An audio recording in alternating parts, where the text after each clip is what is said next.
सांगड़ तोड़फोड़ के हवाले से आवाम की फरमाइश पर एक गज़ल लिखी है नज़म, तो काबिल गौर है। पन छड्या है सांगड़ शहर, करके वेखो तुसी भी सैर। पन छड्या है सांगड़ शहर, करके वेखो तुसी भी सैर। मसीत दुकाना घर भी भन्ने, ये किसे दी भी ना मन्ने। दसो कित्थे डाईए मंजा, कर छड्या है सांगड़ गंजा।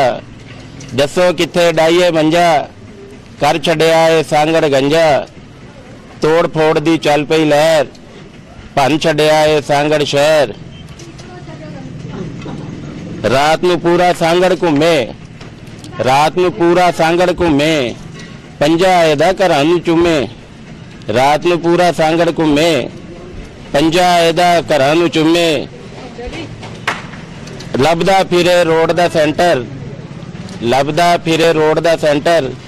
रोवे बह के आस्ता पेंटर, प्रेस क्लब तक नहीं छड्या। असलम मेमन दा मूंह अड्या, प्रेस क्लब तक नहीं छड्या। असलम मेमन दा मूंह अड्या, ਉਹ भी रब तो मंगे खैर।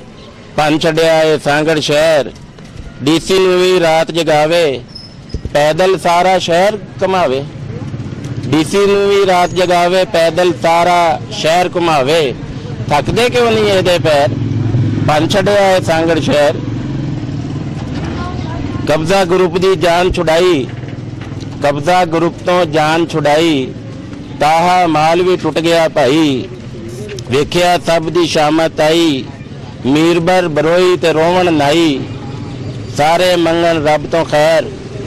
भन छड्या है सांगड़ शहर, हुण बनेगा सांगड़ चंगा। लैना ना हुण कोई भी पंगा, हुण बनेगा सांगड़ चंगा। लैना ना हुण कोई भी पंगा। नजायज़ कब्जे ते रोना पैंदा, अरशद अरशी सब नूं कहंदा। कब्जे तो सांगड़ होया पाक, कब्जे तो सांगड़ होया पाक। जीवे अपना ज़ेब मुश्ताक, सारे मंगो एदी खैर। हुण बनेगा सोना शहर, सब तो सोना सांगड़ शहर। चार चुफेरे सेम ने।